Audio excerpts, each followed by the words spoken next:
दोस्तों, वेदांता लिमिटेड की बात करें तो डीमर्जर के बाद स्टॉक के अंदर फिर से तूफानी तेजी देखने को मिल रही है। आज करीब 8% के आसपास की शानदार तेजी देखने को मिली। तो अब यहाँ पे ये जो तेजी का दौर जारी है, ये स्टॉक को कहाँ तक लेके जा सकता है? अब ये स्टॉक आप देखें 300 के आसपास है, जबकि पूरा वेदांता की जो शेयर प्राइस थी, अगर हम देखें 6-8 महीनों पहले, तो 400 के आसपास थी। अब वो अकेला स्टॉक जो 400 के आसपास था, इस समय 5 टुकड़ों में बढ़ गई है कंपनी और एक अकेले वेदांता की प्राइस भी 300 के आसपास आ गई। इसका मतलब ये है कि जिन लोगों ने 400 के आसपास खरीदारी की होगी, उनको बहुत ज़बरदस्त फ़ायदा हो रहा है। तो यहाँ पे ब्रोकरेज हाउस क्या कह रहे हैं, आने वाले समय क्या संभावना बनेगी और लिस्टिंग कब तक होगी, इन सारी बातों को जानेंगे। लेकिन दूसरी तरफ वेदांता को एक झटका भी लगा है। एनसीएलटी के अंदर वेदांता की हार हुई है, यानी उन्होंने जो चैलेंज किया था अदानी ग्रुप की बोली को जेपी एसोसिएट को लेकर, उसमें उनको मुंह की खानी पड़ी है। तो क्या है पूरी अपडेट, उसको भी जानेंगे और आने वाले समय वेदांता किस तरह से बेहतर करेगा उसको समझेंगे। लेकिन फ्रेंड्स, उससे पहले अगर आप पहली बार हमारे चैनल पे आए तो चैनल को सब्सक्राइब कर दीजिए, एक बेल आइकॉन दबा दीजिए ताकि जब भी नया वीडियो बने पहला नोटिफिकेशन आपको मिले। वीडियो पसंद आए तो लाइक शेयर जरूर कीजिए। चलो फ्रेंड्स, वीडियो स्टार्ट करते हैं। मैं हूँ आपका दोस्त एस बी दवे और हमारे अपने चैनल ऑनलाइन कमाई में आपका बहुत बहुत स्वागत है। सबसे पहले वेदांता लिमिटेड के कारोबार की बात करें तो 292 पर समय स्टॉक ट्रेड कराए, 7.59% की शानदार तेजी देखने को मिली। यहाँ पे आप देख सकते हो कि स्टॉक की शुरुआत काफ़ी शानदार 277 पर हुई। वैसे इंट्राडे में 274 का लो बना, यानी पूरे दिन स्टॉक में गिरावट नहीं हुई। जो हाई बना वो बहुत ही बेहतरीन है, 294। तो आप क्लियरली देख सकते हो कि ये स्टॉक बहुत बेहतर किया है। वैसे अभी डीमर्जर के बाद इसकी जो प्राइस आपको 268 लो की दिखाई देगी, लेकिन जब स्टॉक पूरा भी था तो उस समय स्टॉक की प्राइस 400 के आसपास थी, जो 52 वीक का लो, और हाई जो था वो 795 का, यानी 800। तो 400 का स्टॉक इस समय 300 के आसपास है, और वो भी अकेला वेदांता, जबकि 4 और कंपनियां अभी बाजार में लिस्ट होनी है। इसका मतलब यह है कि उन सारे निवेशकों को ज़बरदस्त फायदा हुआ जिन्होंने पहले खरीदारी की वेदांता के अंदर, यानी वेदांता आने वाले इसमें 4 और कंपनियां लिस्ट होगी। अभी 300 रुपये ऑलरेडी उस प्राइस आ चुके जो 400 के आसपास था 6-8 महीने पहले। तो वेदांता के अंदर जिसने निवेश किया उसको ज़बरदस्त फायदा होना है, और साथ में इसको डिविडेंड का बादशाह कहा जाता है। 14.55% का ज़बरदस्त डिविडेंड पे आउट किया है, और ये वेदांता पूरे के पूरे बाजार में, चाहे पीएसयू या देख सकते कि प्राइवेट सेक्टर की कंपनियां, सबसे शानदार डिविडेंड देने वाली कंपनियों में शुमार है। तो वेदांता लिमिटेड का शेयर आज 8% दौड़ा है। तो ब्रोकरेज हाउस अब क्या कह रहे हैं वो भी, तो यहाँ पे अब देखिए, सप्ताह के पहले कारोबारी दिन यानी 4 मई को वेदांता लिमिटेड ने ज़बरदस्त कमाल किया और बहुत शानदार तेजी देखने को मिली है। बीएससी पर 8% की ज़बरदस्त तेजी देखने को मिली, 295 तक स्टॉक पहुँच गया। तो स्टॉक आप देखें तो काफ़ी बेहतर किया है, और एक्सपर्ट के मुताबिक इस तेजी के पीछे कंपनी के मेटल्स और माइनिंग कारोबार को लेकर निवेशकों का बढ़ता भरोसा है। यानी लगातार इस सेक्टर में कंपनी का भरोसा बढ़ रहा है, निवेशक इस पे विश्वास कर रहे हैं। खासकर हाल में हुए डीमर्जर के बाद, जिसमें कंपनियां 4 अलग अलग कंपनियों में बांटी गई है, जिसकी वजह से निवेशक और ज़्यादा उत्साहित हो गए, क्योंकि उनको लगता है कि अब आने वाले समय इसकी प्राइस है वो अच्छी खासी बढ़ सकती है। तो 4 नई डीमर्ज कंपनियों की बॉम्बे स्टॉक एक्सचेंज और नेशनल स्टॉक एक्सचेंज पर लिस्टिंग की तारीख अभी नहीं तय की गई, नहीं अभी कभी लिस्ट होगी, इसकी तारीख तो नहीं आई है। ब्रोकरेज फर्म नोमा इंस्टीट्यूट ने इक्विटीज की लेटेस्ट रिपोर्ट के मुताबिक इन कंपनियों में बाजार में एंट्री जो है जून 2024 में हो सकती है, यानी जून में बाजार में लिस्टिंग हो सकती है। वेदांता लिमिटेड के एलिजिबल शेयर होल्डर को हर एक कंपनी के एक शेयर के बदले 4 नई कंपनियों में एक शेयर मिल जाएगा।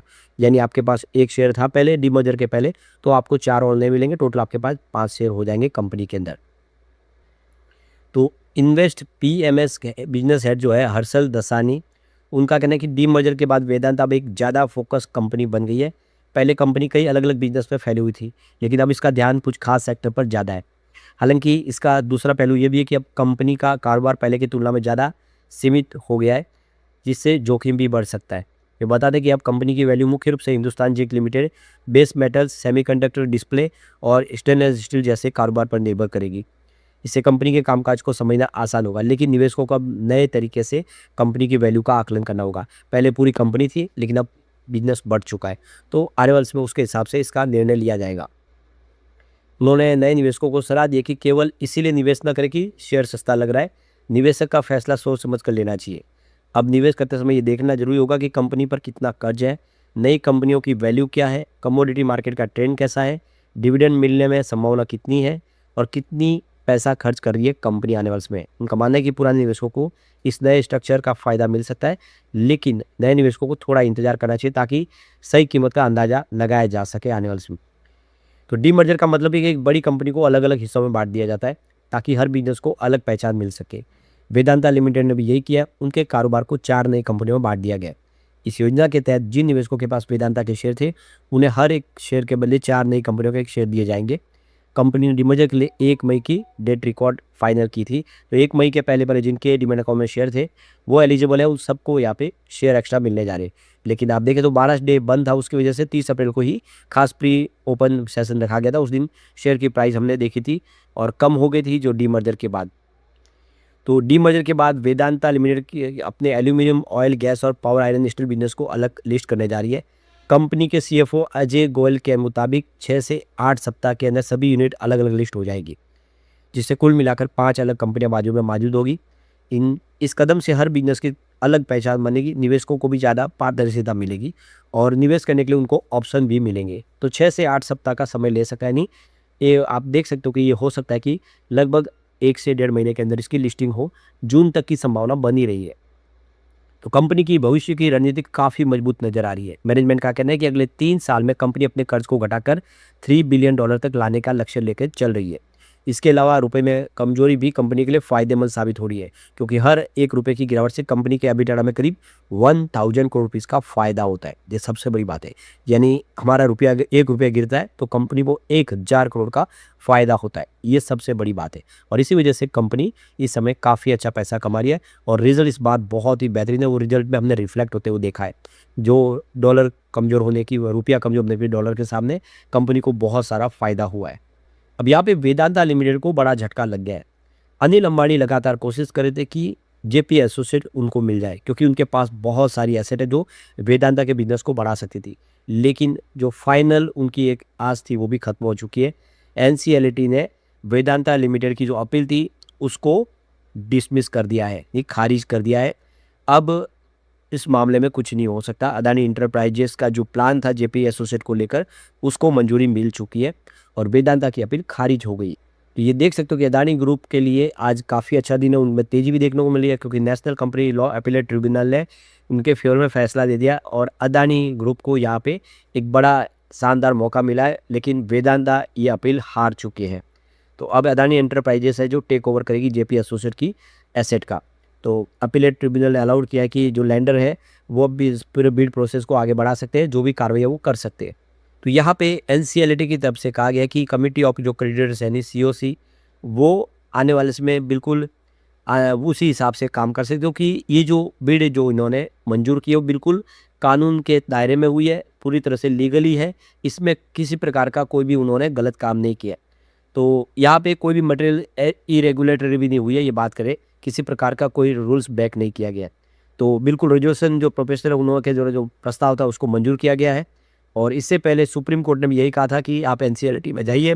एनसीएलटी ने फैसला है जो अदानी ग्रुप के फेवर में दे दिया है। और साथ में अगर आप देखेंगे तो इससे पहले एनसीएलटी भी अदानी ग्रुप के फेवर में फैसला दे चुकी है। यहाँ तक कि कहा गया है एनसीएलटी के अंदर कि जो सीओसी ने फैसला किया वो बहुत ही सही है और बिल्कुल फेयर है और यही उनको करना चाहिए था। तो एक तरह से कह सकते हैं कि अब सारे रास्ते बंद हो चुके वेदांता के लिए। अब वो कोई अपील नहीं कर सकते और ये जो कंपनी उनकी ख्वाब थे कि उनको मिले, अब वो मिलने की संभावना यहाँ पे धूमिल हो चुकी है। लेकिन एक तरह से अच्छा भी है, क्योंकि कंपनी अब रीस्ट्रक्चर के दौर में गुजरी है। काफ़ी सारा फंड की आवश्यकता होगी। एक बड़ी रकम यहाँ पे फंस सकती थी। अब उन पैसे का इस्तेमाल होगा नए बिजनेस शुरू करने में, इन सारी कंपनियों को मजबूती से आगे बढ़ाने में। तो आने वाला जो समय वेदांता के लिए काफ़ी शानदार होने जा रहा है। लेकिन फ्रेंड्स, कोई भी इन्वेस्टमेंट करने से पहले अपने फाइनेंशियल एडवाइजर से एडवाइस ले लें या अपना खुद का रिसर्च करें, क्योंकि मैंने वीडियो आपके एजुकेशनल पर्पज के लिए ही बनाए। वीडियो पसंद आए तो लाइक शेयर जरूर कीजिए और चैनल को सब्सक्राइब कर दीजिए। Thank you friends.